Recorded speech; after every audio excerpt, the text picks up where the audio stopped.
Welcome to the Going to Seed podcast. I'm your host, Shane Simonson, and today we are talking to Richard Paul Watson, who is coordinating a local seed saving and crop breeding group in far-flung New Zealand.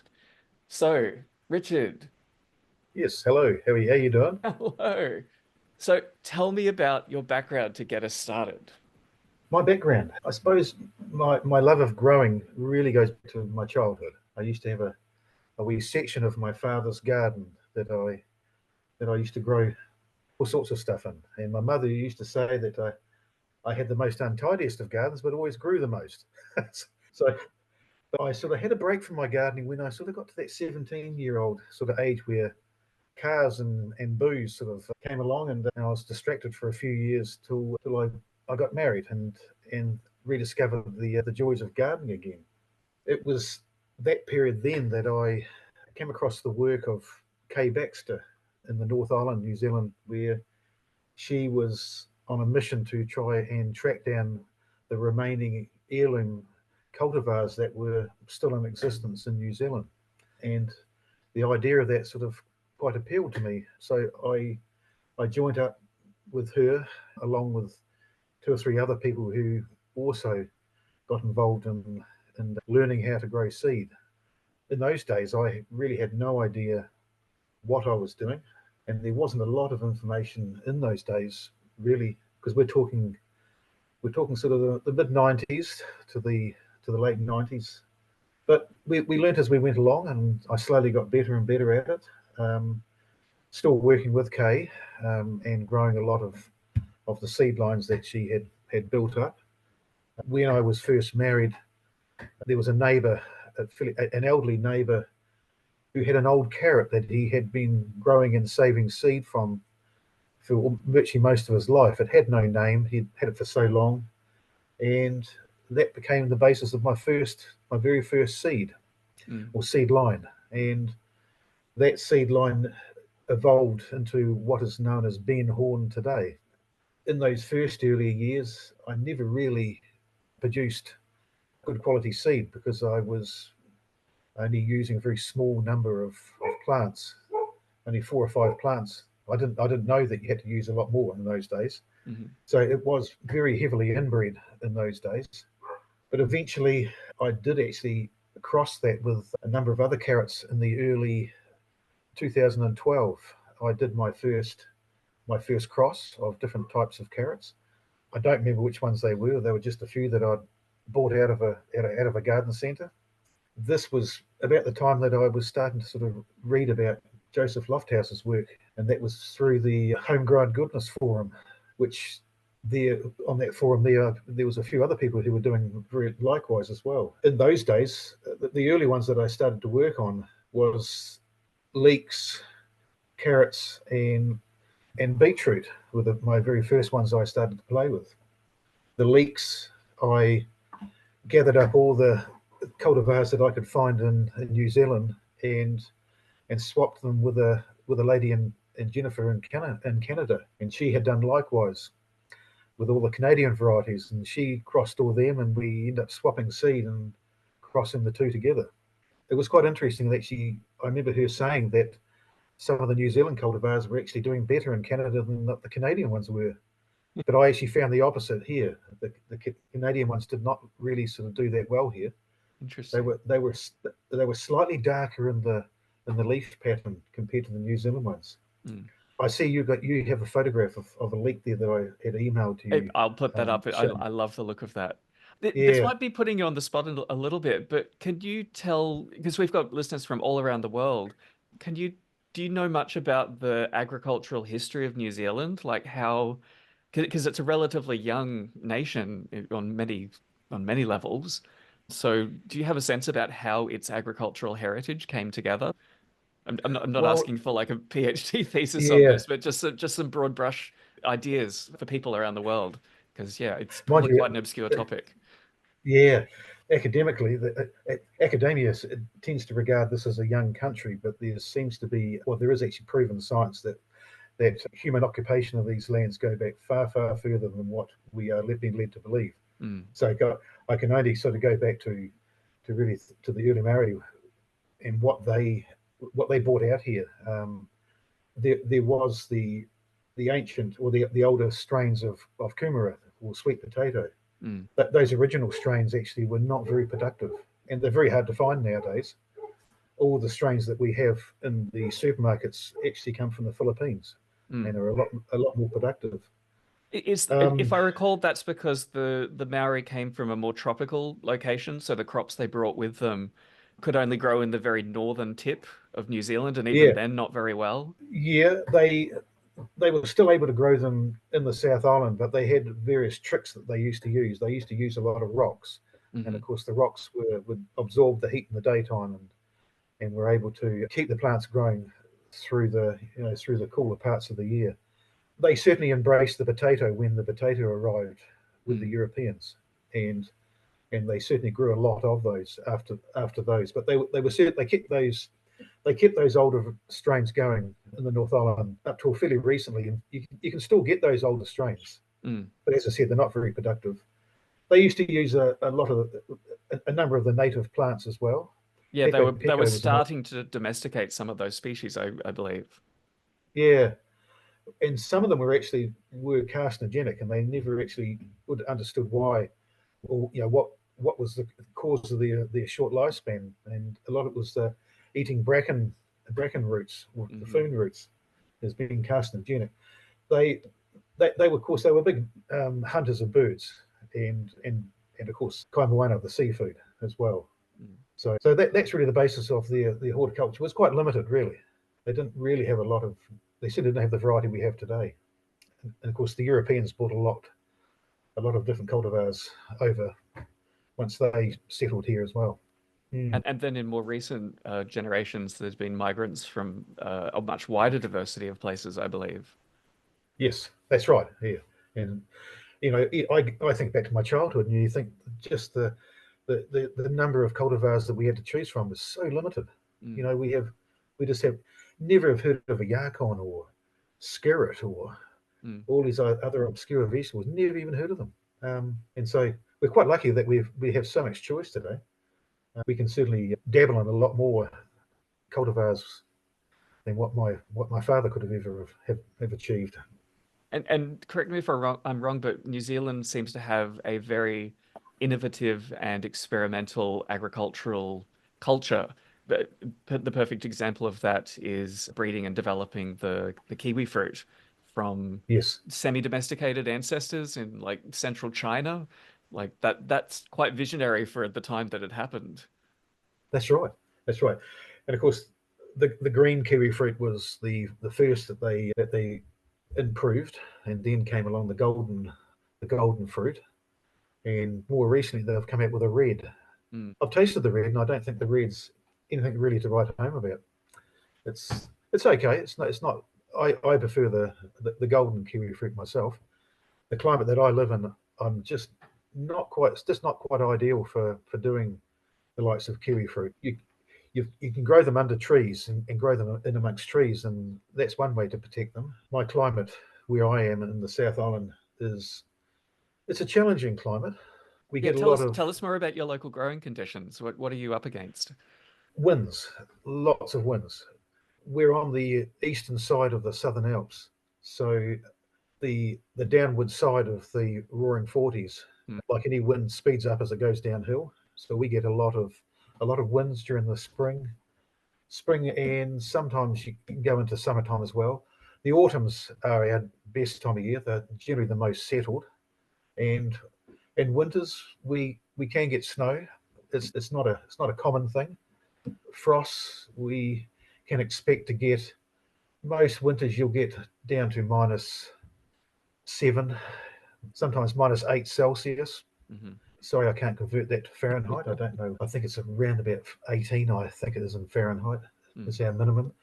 We can get an occasional severe frost once every 15, 20 years. We can get down to -12 Celsius, and that really challenges a lot of the plants that are sort of on the borderline between being able to handle this climate. For example, feijoas. Mm. I don't know what feijoas are called overseas. Are they called feijoas They elsewhere are in in the world? I don't. Australia. They are in Australia. Yeah. What are they called? The guava of. I'm sure they're called feijoas overseas, aren't I'm they? pretty sure they are, and they're quite distinct from Yeah, guavas. You couldn't confuse them. yeah. For example, feijoas is I had a in my orchard. I had about 15 nursery bought cutting grown on rootstock feijoas, and I had dabbled around with seedlings from a coastal orchard, and this particular orchard had quite a number of different cultivars that they grew commercially. So I took as many seed as I could from as many different bushes, grew seedlings, and these seedlings were up to about 40 centimeters tall. And when a -12 frost hit, all the all the bought trees on rootstock were killed completely, the rootstock including, Mm, and the seedlings didn't even change color. So that so those seedlings are now the basis of my orchard. mm. I've taken seed from those seedlings, and this year I've taken my first fruit from my third generation seeds with the idea of doing another generation. We'll have to talk a little I'm bit more looking. about that when we get to different crops you're working on. So, how much Yes, space are you dealing with, and what soil type? I my garden itself, not including the orchard or where I grow potatoes, is 800 square meters, Hmm. and the potato patch is about 300 square meters. I keep the potatoes and the orchard separate, mainly because I just find that potatoes can be quite a weed if you don't get all of the potatoes. Hmm. So I like to sort of grow them in the one bed.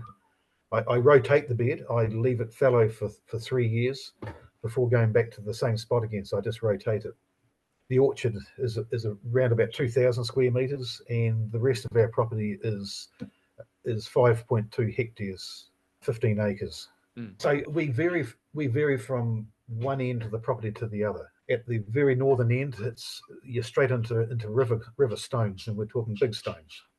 Where my garden is at the point where you're leaving the stones and you're starting to get into a reasonable soil level, 15 centimeter type of level of soil, Mm. but there's no clay underneath. It's straight into shingle after that. Ah. The further I head down towards the southern end of the property, I start getting into the heavier soil and clay underlay as well. If I'd known in those early days where the best soils was, really should have had my garden further down the property. Mm. I'm just finding nowadays I'm finding it easier now to bring clay in, and I'm actually mixing clay into my garden to try and convert it more to a loam type soil. Mm.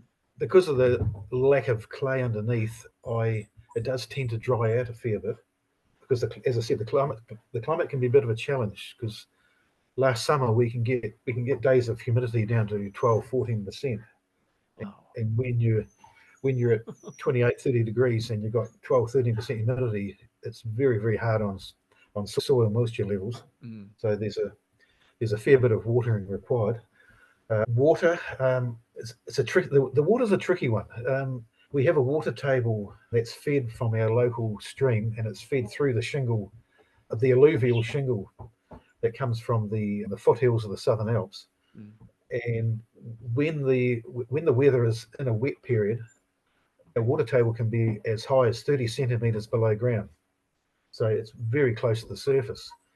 When we get into a drought like we are at the moment, that water table goes down to 4 meters, four Oh, meters geez. down. So it's quite a drop.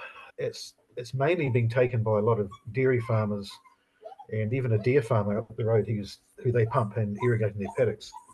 So it's luckily I have a water gallery that's down deep enough that I don't actually go dry. Mm. That water actually flows on top of a 2 meter layer of clay at 5 meters down.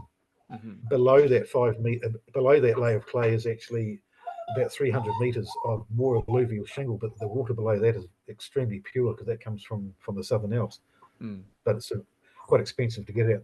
The top layer of that water that I use has a fair amount of nitrates from farming, Mm. but I just view that as free fertilizer, A lot of people and don't hence why. realize that New Zealand has, I think, the second highest rate of synthetic fertilizer application in the world.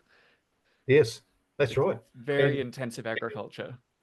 Yeah, and even in my area, like if you were to convert the number of human beings to the number of cows, it works out just within my area. There's a population of 30,000 people doing poos and wees on the land, Mm, and so you can see why there's a reasonable amount of nitrate in the soils.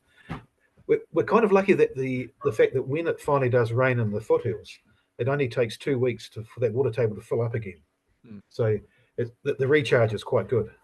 So does Uh, that mean you don't need to add any other fertility to your systems? You just kind of rely on what's oh, passing through? I do. I actually use seawater. Ah, Like we cook with seawater, and then once we're finished cooking the seawater, we just spread that around not only the garden but the potato patch and also the orchard as well. that actually reminds me of a really fascinating bit of trivia I heard the other day. So, you know, in ancient times, an invading army would salt the fields of their Yes, enemy. And the reason why yes, they did that, it wasn't to add so much salt that nothing would grow. What they actually used to do, salt was often a fertilizer because they knew that many crops grew better with just a little bit of salt.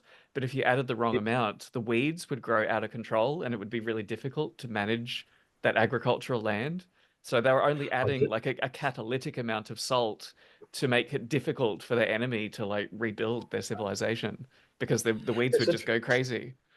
Yeah, I didn't realize that. Mm. It I, makes sense I when you know think it's about it. They wouldn't be moving like tons and tons and tons of salt around just to no, destroy a couple of acres. no, that's right. I use roughly I use roughly what am I doing with about 160 liters per year Mm, on the garden. So that's spread out quite thinly.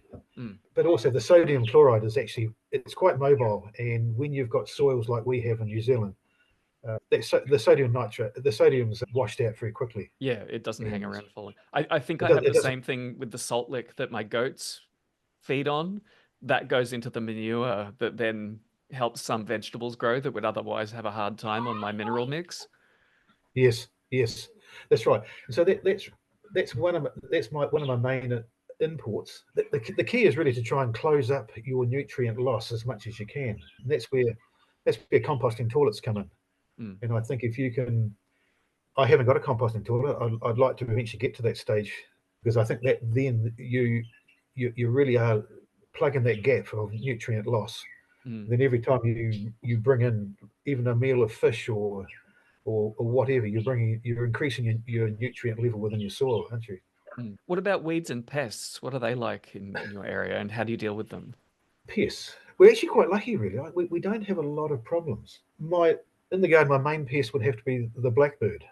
Mm, When it's searching for worms, it does most of the cultivating for me. It just flicks the soil everywhere. We don't have problems with any animals. We do have wild deer and wild pigs, but they don't tend to come near humanity. They tend to stay well clear of. And that's something I always find fascinating when you see deer in in the North America or in other parts of the world, and they see them walking through their garden.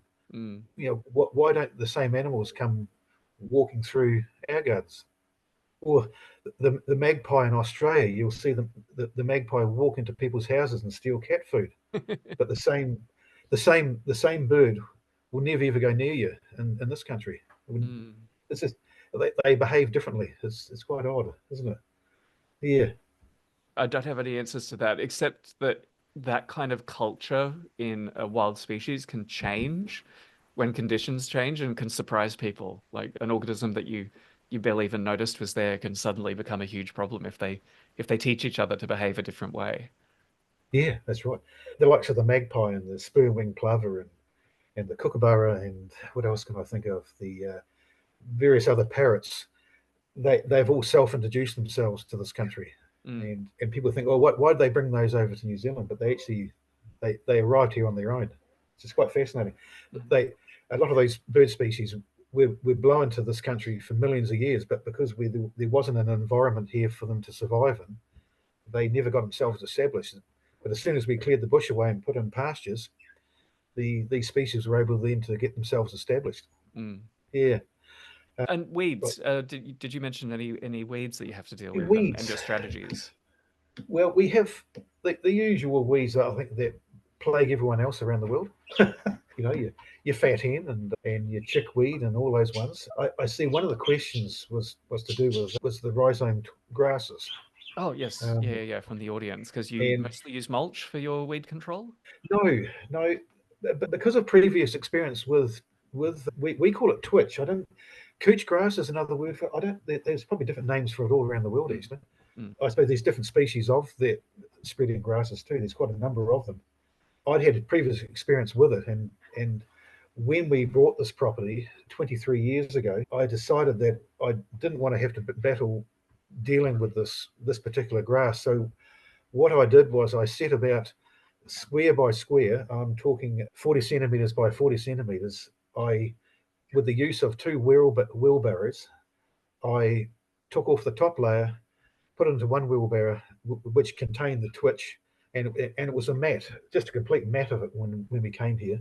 mm, Put that top layer into a wheelbarrow, dug out the subsoil, put that into another wheelbarrow, and then I put the twitch and the grass into the bottom of that hole and put the subsoil on top. And I ended up doing the 800 square meters, completely digging the whole thing over, double digging it, burying the twitch. And I think after at the end of that, I only had about two pieces that actually came up after all that work. mm, So I don't have any of that grass in the garden. On the eastern on the eastern side, the northern side, and on the southern side, I have trees around that stop it from spreading back in. mm, On the northern side is where I grow my feijoas, and I did actually find a little colony of twitch a couple of years ago. And what I do with it is that because I live in the middle of dairy farming country, there's huge amounts of silage plastic. It's a plastic they use for covering silage, mm, and they're happy to give it away. And so I just use that stuff and I lay it on top of the twitch. I put rocks on top of it and I leave it for 2 years. And by mm, the time you take your plastic away, the twitch is all dead.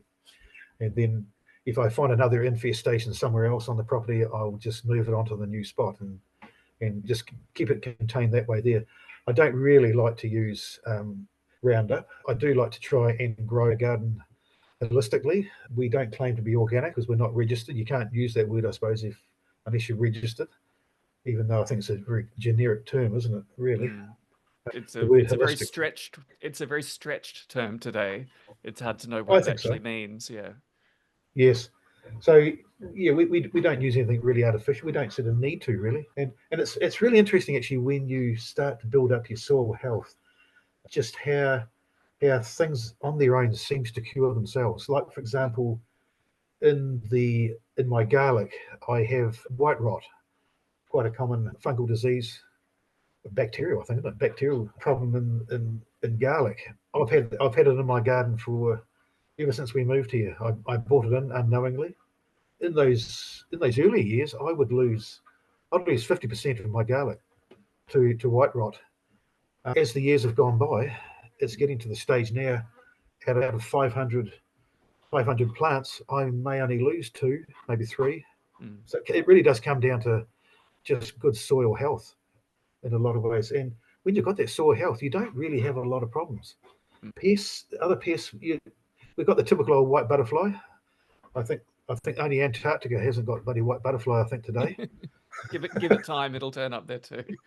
Yes, yeah, that, and of course, being in dairy farming country, all the dairy farming neighbours are forever growing brassica crops. Mm, So you can imagine just the sheer number of white butterflies we have during February and March are the main times.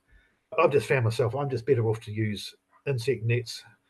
Otherwise, you really don't get good plants by the time you want them sort of going into winter. mm, The white butterflies just destroy them. Some places in New Zealand you don't see a lot of them, but here you do. mm, Um, Other pests. I'm just trying to think what other pests we've got. No, there's not a lot really. We don't get a lot of white fly. Aphids can be a minor thing. You don't get a lot of those either. just a The seasonal orchard we thing that tend, comes and goes. yeah, that comes and goes. It's funny. Whitefly can be one of those ones you can get. You can get one year, and then the next year you won't see it, Mm, or even a couple of years you might go without it. So they sort of come and go really. mm. Yeah, so we're quite lucky in that respect. It's a challenging climate weather-wise because at the moment we're going through a fairly severe drought at the moment, which we tend to get these sort of droughts once every 5 years. We'll get a drought like we have. We've only had 61 mils since the start of the year, which is just over 2 inches. They normally break by now because winter is our wet time of the year, and there is certainly no sign of any rain in the next 2 weeks. So we're going to go into winter with soil that's still bone dry, which is a bit of a worry because the temperatures get low enough that even if you do get rain, you don't get a lot of growth because the temperatures are not quite high Mm, enough to get a lot. In some winters, we even get to the stage where the frosts get heavy enough that the grass turns yellow. The last few years, we're not seeing as much of those level of temperatures, and we're still getting a wee bit of growth in the garden. mm. And then then we can get wet periods where it just doesn't seem to stop raining, so it goes from one extreme to the other. Yeah, as But a as an Australian, I can relate to that. Occasionally, you get an evenly keeled year, but it's usually back and forth between extremes. yeah, one very good feature about this place here is we never ever get big hail. Mm, We'll get hail at the size of your little fingernail, nothing more than the sort of the size of a pea. mm, That's quite reassuring because you just know that you're not going to get destroyed by a big storm that comes over and destroys your garden. The thunderstorms that we do get here are typical sort of inland storms that develop over one spot, and they're normally in the middle of summer, and they're normally a very warm rain. So they're great when you do get those type of storms. mm. Uh, So, moving on to the meat of the chat, what are your priorities in crop breeding? Like, what are your kind of broad things that you're working towards? how many years we got? This is just to get Well, a general overview about like what do you really value when you're selecting and breeding crops for your area.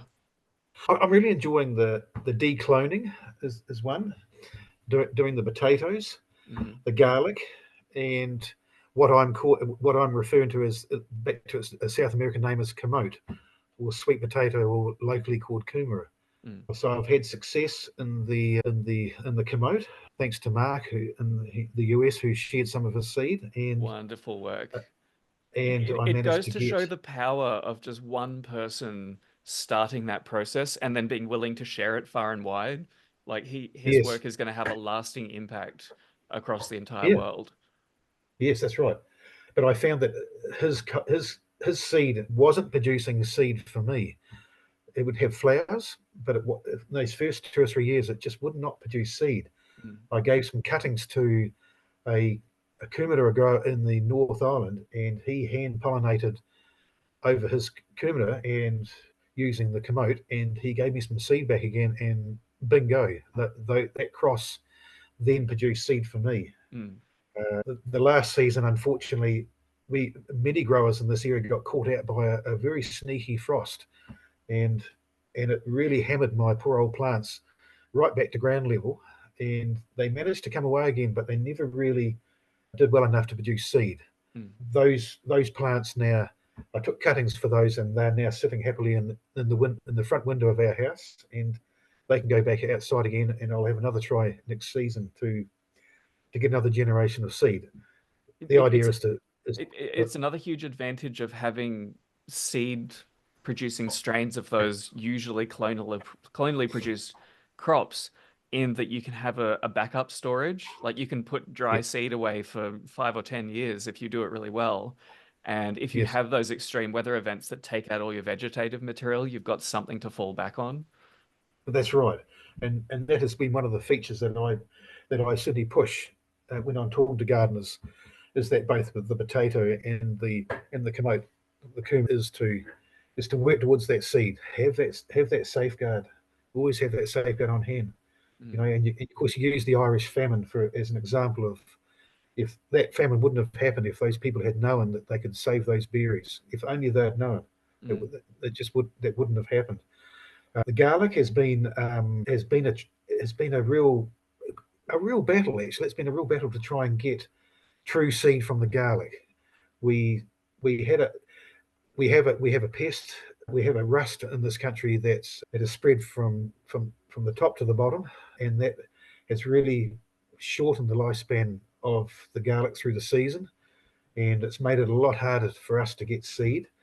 We had before the rust became an issue. We had a community garden in the top of the North Island who one lady had accidentally grown seed on her garlic, and she had the fortune to or the wisdom to actually plant that seed, and she managed to get a generation of garlic grown from that tree seed. So myself and another grower, we have that as a source of our garlic as well. But we also got seed in from Avron, who manages Gallicana. I think he's in Oregon in the States. So we've also got some seed from him as well. So we are playing with it. I Is came that region extremely broadly close. sim is that region broadly similar in climate to yours? Like you're similar to that Pacific Northwest? Not so much climate, but certainly latitude. I think actually, I always look at Eugene as being, and that's in Oregon. That's in Oregon. Mm. I think it's in Oregon. Yeah, I think that's the same latitude as us. And if you go across sort of New York, and so you can compare that sort of as latitude. But Oregon, the Central Oregon's a lot colder in winter, but a lot hotter in summer. Yeah. So Yeah, you've got a um, much more evened out maritime climate because everything's we, relatively close to the ocean. yeah, relatively. Not so much where I am. I've got the Southern Alps to our west, and we've got three lowish mountain ranges between us and the sea.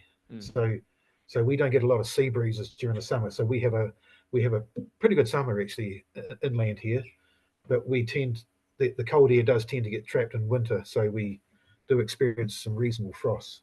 Mm. So yeah, so the garlic I managed to get one single seed this year, and it was the first pod that I'd broken open. Oh yay, one seed, and I dropped it.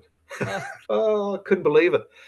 But myself and the two other people within our core group of garlic growers, we've been sharing seed or bulbils around the country, and we also sell the bulbils on the Sentinel Group website as well. So there is a lot of true seed garlic going out around the country, and the people that receive the bulbils are made aware of its potential, and Mm. we're encouraging more of them to have a go to try and get seed themselves. But thank goodness we've actually had one person this year who's actually to the south of us. He's further towards the bottom of the South Island, who has managed to grow 24 seeds. So that's Interesting. the first person to achieve it. The, And the, can I the ask some questions just to like whisper in your collective ear over there?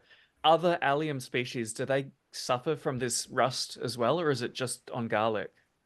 like the leeks seem to be the second most susceptible to it, Hmm. but they're not a problem for leeks.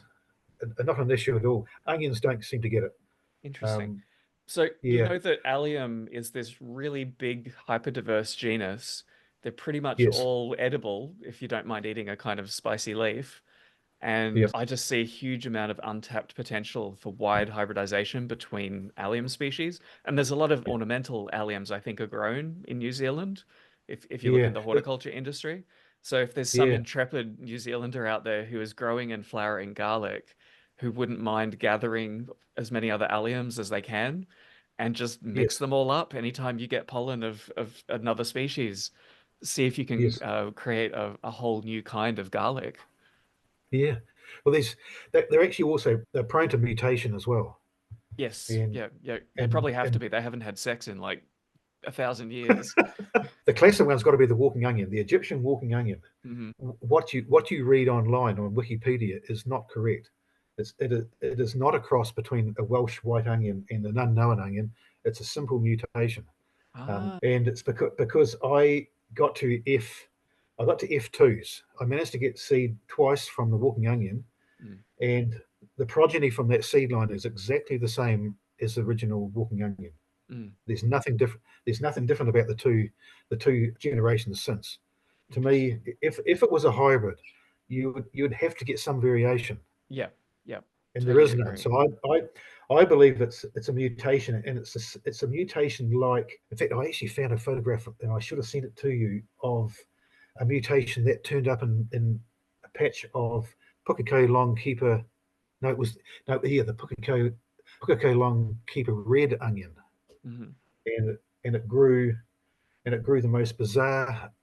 bulbils on the end of these big long tassels, and it was just one plant out of the blue, and it was on Homegrown Goodness. There's a thread on there that you can go and look it up Hmm. actually, and that never reverted back to flowers again. I did so many generations. I did about six or Wow. seven generations growing those bulbils every year, but it had nothing going for it. So it never kept very well. It grew an onion, but it was a real poor keeper. Mm. And in the end, I thought to myself, why am I doing this? Just because it's so different and unique. So I let it go in the end, and yeah, couldn't see the point. Mm. So I'm working on sweet corn because the corn is a cultivar that, or a species that we can't bring into New Zealand. And so I decided that I'd just work with what we already have here in New Zealand. I decided that I was going to work with a one colour only, just the golden colour. I gathered up two heirlooms. There's one called Golden Bantam. I think that's an international one too. And the other one's left my mind now. It's an heirloom that Kawanga Gardens actually hold. Early Gem, it's called. And then I used all the F1 hybrids that I could find in garden centres and catalogues and whatever, and I mixed them all together. And it was fascinating what came from that. In that first generation, I would have had 10% had purple cobs. Oh, wow. So where did the purple come? So it shows you just how far back that the genetics can throw. So I saved the purple. I thought I'm really fascinated with the purple actually. So I saved the best plants, the strongest, tallest plants with the biggest cobs, the biggest seeds, and used the purples. And from that, the following year, I ended up getting white cobs. White, really fascinating. And so I grew the white, but I was getting both dent and flint on the same cobs. Mm. So even to throw back to flint as well, I found fascinating because there was no flint in the original mix. So If I if I only if I picked. recall correctly, Steve Solomon, I don't know if you know his work, he's in Tasmania now, originally from northern US. He did a similar thing that he took commercial F1, supposedly inbred and useless industrial strains of corn and just mixed them all up and then started selecting for what he wanted. Yes, And yeah, yeah, he's of the opinion that you shouldn't be a purist when it comes to breeding. Just with rare exceptions, any diversity is worth throwing into the mix, provided you're prepared to do the selection that has to come yes, afterwards. yes, that's right. But when you do that, you certainly notice some very, very bizarre and unusual plants. Last year I had a plant that grew some cobs no more than 3 or 4 centimeters from the ground. Ah, You know, wow. a total screw up. You certainly wouldn't want to be taking any seed from it. So I It grew could, I it grew could those be it could whites. be pollinated by kiwi birds. Yeah, not many kiwis around here, unfortunately. So I grew the white, and and I and it threw heavily to the dent instead of the flint this year. Very very little of the dent of the flint, which is quite good. It's so that because I want to select for a sweet corn, Mm, and I found the flavors has been very good. But they've dried to be a slightly sort of somewhere between the typical golden color and a white. They're not pure white, mm, but I have noticed that there's a few seeds that are much whiter than others. So I'll gather up the more whiter of those and have another go at those next year. No, but I find them really fascinating. I really enjoy the sweet corn. So I'm working with a. So I'm actually I haven't been overly bold with my mixes up till the last couple of years. I've done smaller Grex mixes. Beetroot, for example, I did cylindrical, I did bull's blood and Detroit. I forgot what they call it. Detroit. Oh, it doesn't matter. The three of those. mm, I did a mix of those about 5 or 6 years ago, and I've just been really just selecting on nice dark colours. The ones the darker the purple, the better. I'd be selecting for those, but also selecting. But it's fascinating. Actually, the cylindricals actually disappeared. Even the first year cross, I had very very little longer type of bases. mm, But I do find that they don't do as well in our climate as well because you can pretty much leave those in the garden all winter, mm, but they don't handle frost quite as well as the round beetroot for some reason. I don't know what it is. mm. So I'm not too worried that that trait has pretty much disappeared from the beetroot. Do you have any extra challenges with the biennial crops for breeding, or does that open more opportunities for selecting them during that dormant phase? The, the biennial, So the biennial the feature, carrots and the beets. yeah, I like to base my growing of those biennials by growing them for as long as I can, having the longest possible season for them, Mm, sowing them as early as you can to encourage those early bolters. And this year's been a good example in summer radishes. I've I can't remember the number that I mixed up this year. Something like about 12 different radishes that I've managed to buy, and I've mixed them all up. But I sowed them early summertime because that's about when you're going to get a lot of bolting, mm, and and they've been bolting now for the last month, and and they'll bolt well into the winter. I'll probably lose 90%, but then I've planted. I must have 300 to 400 plants at least. So I'm expecting 90% of those to be gone by winter, which I'm quite, people say, oh, that's a bit of a shame, isn't it? I says, no, that's great. That's what I want. You're after that bolting. Well, And it's the this is same. what I love to see. You've set up the conditions to allow the plants to show you what they're capable of doing. I think that's a really Yes, important factor, a consideration. And it's the same yes, with like pest or disease or drought resistance. You have to subject the plants to that stress in order to be able to select for the traits that you're looking for. yes, that's right. And you sometimes you do find though that you can breed out a trait like bolting, but as soon as you bring some more seed back into the mix, you bring the bolting back again. Mhm. So they can have a downside to it as well. But then if you're just constantly selecting for that bolting, well and good. Black Spanish radish. I haven't done any crossbreeding with it, but it's a variety that I've been growing for the last 20 years, and I've heavily selected that for bolting. And and because it's now a low bolter, you can grow some ginormous radishes because it's Mm. you can grow it for a longer time your season. And that's where our website, the Sentinels Group Seeds, comes in, is the fact that we're aiming for that home market, that the home grower, and and and the home grower wants a a crop that's going to produce the most and Over a long produce season. Yeah, over a longer you don't period. want all to turn up on the same day unless it's a variety for preserving where you need Yes, like batches to be a certain size to be worth doing. yeah, Did that's right.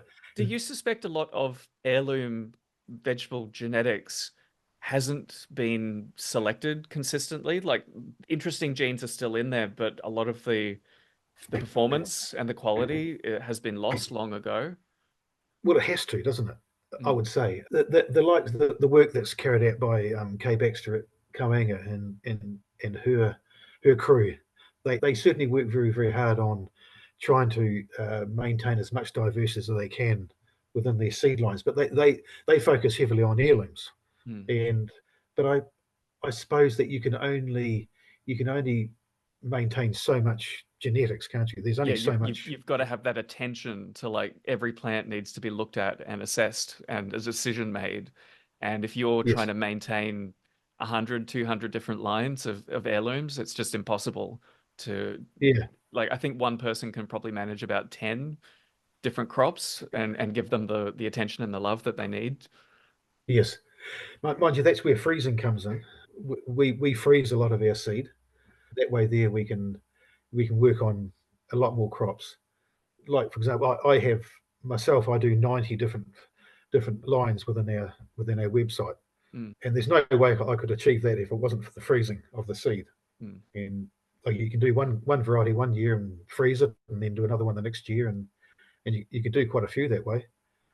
So That might be a good chance to segue. So one thing I really wanted to talk to you about is to get an idea of how you've built the Sentinels as a community distributed seed saving and plant breeding organization in what's a relatively right, small and dispersed population in New Zealand. I would love to do a similar thing here in my community. So I'm yes, looking to you for ideas about strategies for doing that. yeah. It was actually my accountant that said to me one day. He says, why don't you start up your own one?"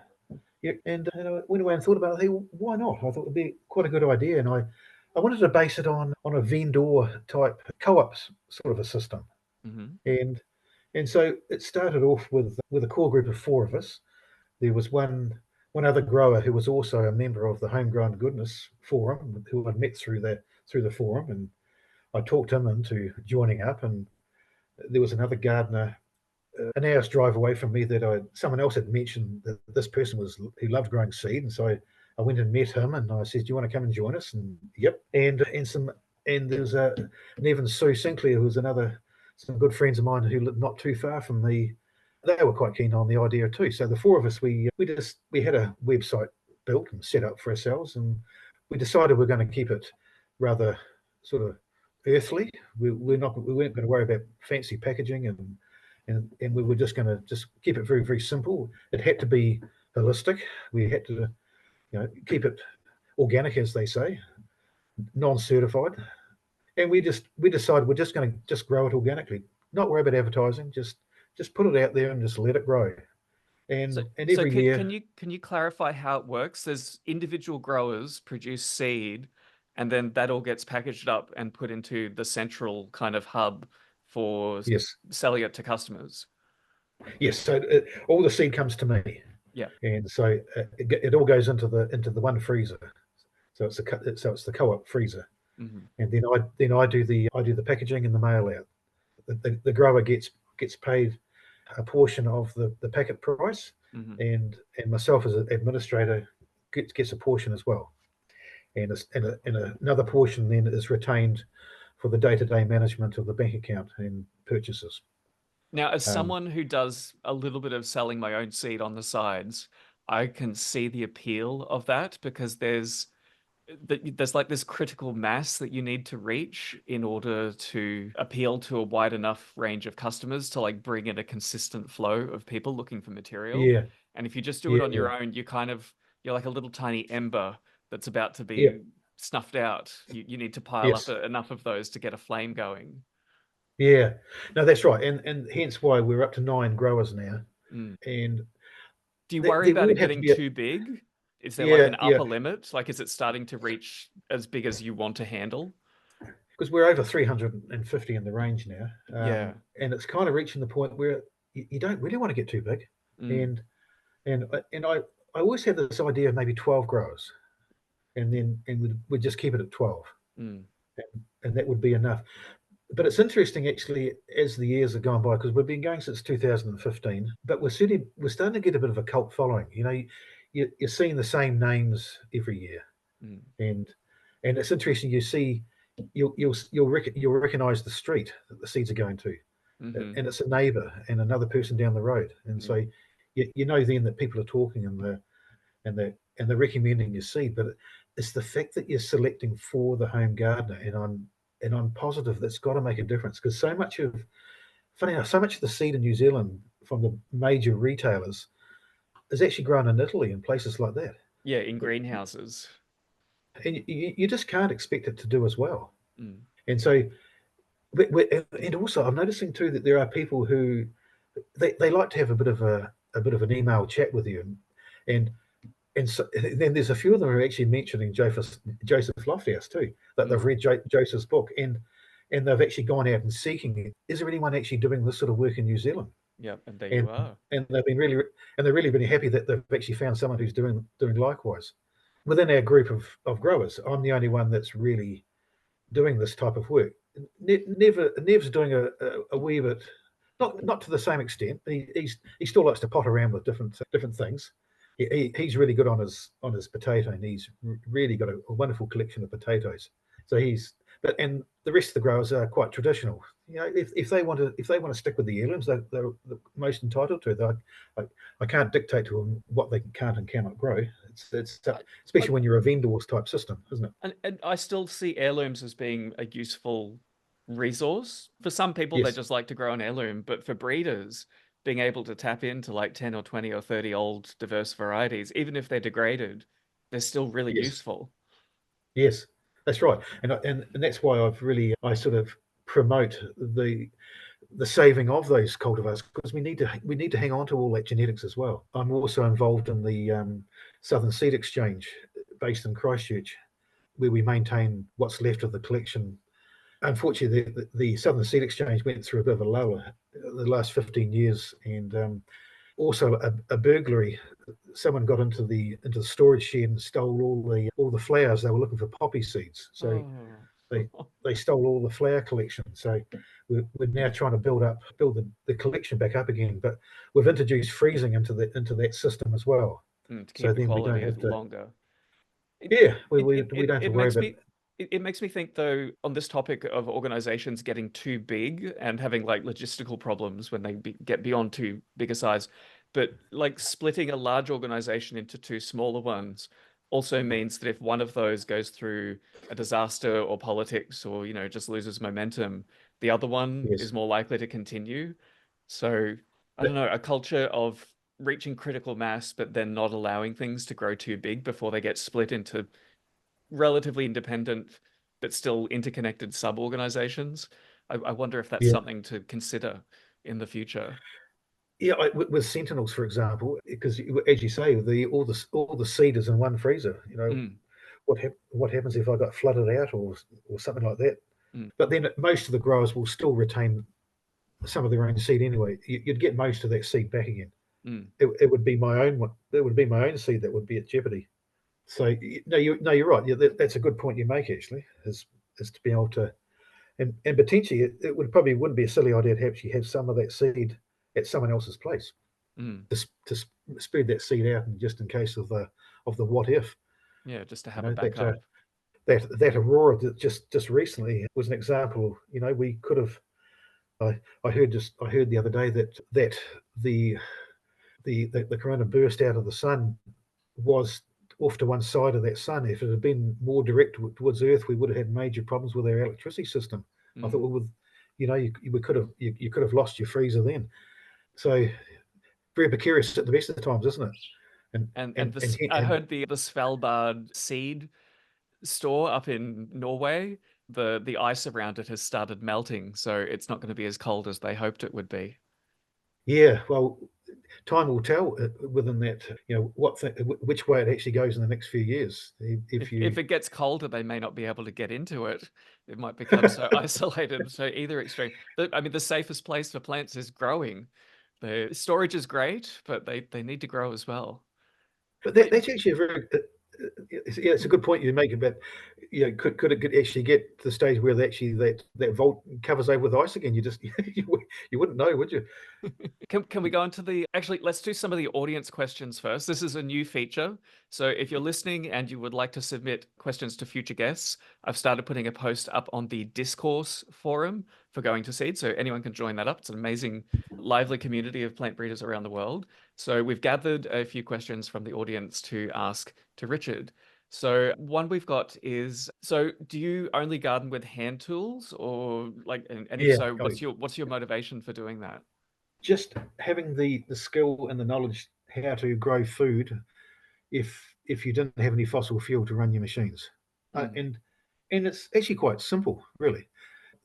The question that was put to us was using lawnmowers and chainsaws as well. But yeah, I do have a lawnmower for the lawns around the house, and I do have a chainsaw for firewood. But the garden itself, I only use a wheelbarrow, shovel, a hoe, and a steak knife. mm, I like a steak knife when I'm going around plants and just cutting off weeds. I yeah. also have a flamethrower as well, a big flame weeder, and I find those brilliant, especially when you plant garlic and in the first generation of weed comes up and you just blow them off. I love them. It's a great machine. One of my So main motives for not using machines when I'm farming is because I love listening to podcasts while I'm doing it. yeah, yeah, no, I just find you don't necessarily have to have any power tools in the garden Mm, because I do I have the garden split up into two size beds. There's one bed that's a meter wide and they can be up to 20 meters long. mm, And every 4, maybe 5 years, I like to add the compost that I make. I like to add some compost to those beds. I can't put it on top, leave it on top, because the blackbirds will just send it flying. So I have no choice but to dig it in, and mm, so I dig it under. But that's only done once every 4 years or so. And the other beds where I grow alternate between pumpkins, squash, and corn every other year. and I haven't dug those areas for 15, 16 years since I double dug the whole area. Mm, I just use organic straw from a local organic farm, and just layer that on top. And for the winter, I just sow dinkel wheat into that straw, throw it over the top before I put the straw down, and it just grows through the straw and covers it over for the winter. mm, Come come springtime, if I need to plant the pumpkins, I just pull all that stuff, leave it on top, and put the pumpkins in amongst it. mm. And the birds are not able to flick that stuff around, so but yet very hard to try and grow carrots and parsnips and all those things in amongst that straw. You just can't do it. Yeah, You, yeah. you, you've just got to have bare soil beds. So no, the answer is no. No, I don't need power tools in my garden really. Another audience question, and this is a broad one. Do you feel like your breeding work has been successful so far? And would you have changed anything in the past looking back? Looking back, I wished I'd introduced genetics earlier into my carrot because it was so inbred. But it still grew okay. But I was inbreeding. Mm, I suppose. Yeah, the big success has been that Feijoa. The mm, fact that I've now got a plant that can handle extreme frost. I'd like to know actually how cold those Feijoas can get to, and if there's a grower in North America who would like some seed from my Feijoas who experiences colder temperatures than what we get, I'd happy to share some seed. put them through Just their just out of paces. eh? It's funny. Like I've planted a lot of fruit trees from seed, and when you do it that way, like a lot of people have put off planting fruit trees from seed because they think it's going to take so long before you get a crop, and it does. But they're not, if you do it right, they're not years of fiddling with the plants. They're years of just putting them out and letting them figure it out for themselves. Because Yes, you want yeah, things to fail if they need fiddling with. That's the whole point. And yeah, for me, a good fruit plant, a good woody fruit tree, is something that you plant and you harvest and you do nothing else. Like that. That's enough yes, work. yeah. That's right. And my orchard is all 100% seed grown apple trees and peaches and Mm. so forth. And you don't need to have them on rootstock. They grow perfectly fine just on their own roots. Mm. Yeah, and Now we'll get to the bonus round questions because we're getting close to the the the, hour. the, the bonus the bonus. If you could like wave a magic wand and work wonders with any species, what would you create? Good question. What would I create? A frost tolerant pineapple, or, You, or a banana. with the pineapples, that's not actually such a far-fetched idea because there are a lot of frost-tolerant bromeliads from South America, and some of them Yes, have edible fruits, and pretty much all of the bromeliads hybridize with each other. So get yes, to it, people. Someone can do it. yeah. I think our problem in this country, you wouldn't be able to get the seed in. Yeah, yeah, yeah, yeah. No, someone Yeah. in the US would probably have much better access to the starting material. But yeah, I I, think I it's do. very doable. Yeah. There is a red pineapple that grows a smaller pineapple, Mm, and I know that grows out on the coast from me. There are people that can grow down the coast. mm, But I, I'm sort of more. I want to focus more on on crops that actually produce a good level of food production, and, mhm, and instead of having to put a lot of effort into these tropical plants like pineapple, where you get one fruit and it takes you a whole year to get one fruit, and mm, the effort you've got to put into it. I would rather put that into crops that I can guarantee better success out of. mm. And I can focus on the ones that are more marginal. Like I'm focusing on figs because figs will grow here, but I've just got to have them set in the right spot. Mm. Some of the guavas, the pineapple guava, which actually that's what the feijoa is called, isn't it? The pineapple guava, isn't it? They're called that overseas, Uh, I think. Guava Yeah, common names are all over the place in different regions because there's yeah, so many overlapping species. So I yeah. wouldn't hazard a guess there. And Next question. Next question. What is your vision right, for the future of food in your community? what is the vision for the food? Well, in the garden wise, well, I suppose the key is that the key is security, food security, isn't it? Mm, And in this part of the world, you just cannot go past the potato. mhm, The potato produces calorie wise calories per square meter. You can't go past the potato. mm, It's in some parts in the states. It's the sweet potato.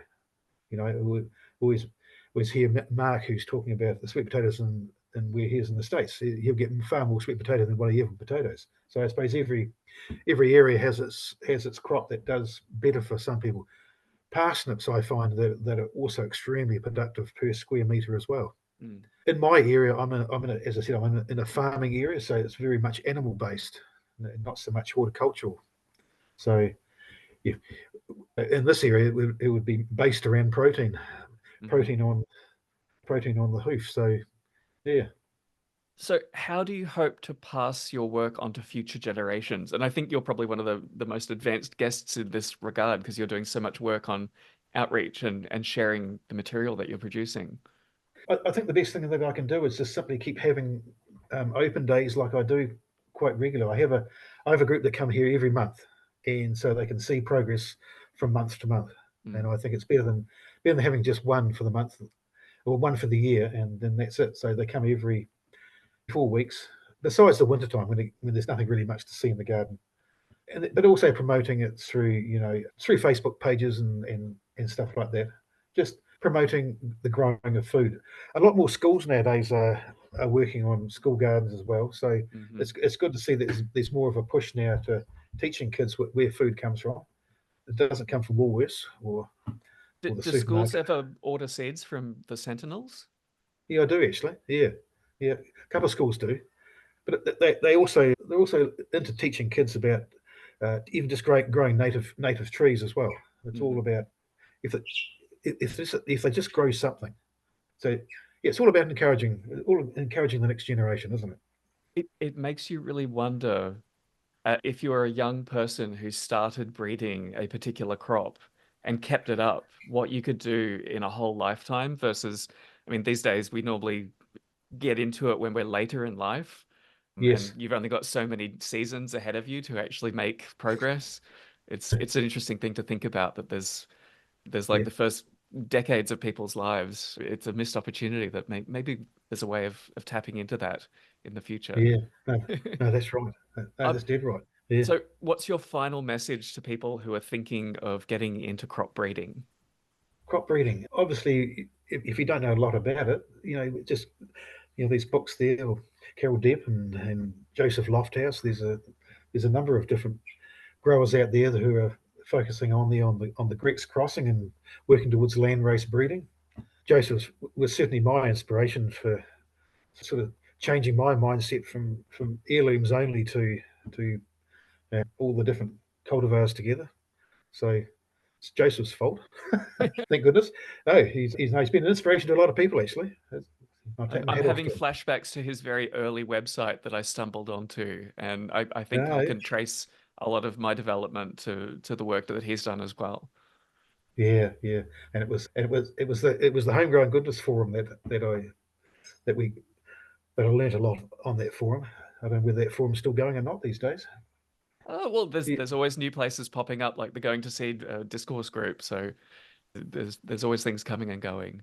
So and there's Facebook. final, and Facebook's great too. So Yeah, final end plug opportunity. How can people get in touch with you or learn more about what you are doing? yeah. Well, Sentinels Group seeds. It's look it up online. We actually do send some seed overseas. Certain countries we certainly don't send to Australia because seeds are not allowed to be imported to Australia. Europe seems to be reasonably open to seed imports. I'm not sure about the states quite so much. I think some states within the United States are a bit stricter than others. Hmm. But yeah, most of our seeds just go within New Zealand. I'll post all of the links to your website and the work that you're Thank doing you very so much. that if people want to read Thank, up more, they can have a thank, look. thank you. Thank you. Thank you very much for taking the time to chat today. Thank you very much for having me. It's been an honour, actually. If you want your vegetables to have a genuine zest for life, then Joseph Lofthouse's book, Landrace Gardening, is for you. Here's what readers are saying. A short, inspiring, informative read that blew my mind at least once per chapter. Everything is far more productive and delicious than ever before. The best book I've read on gardening in ages. Get your copy of Landrace Gardening now and start growing locally adapted varieties.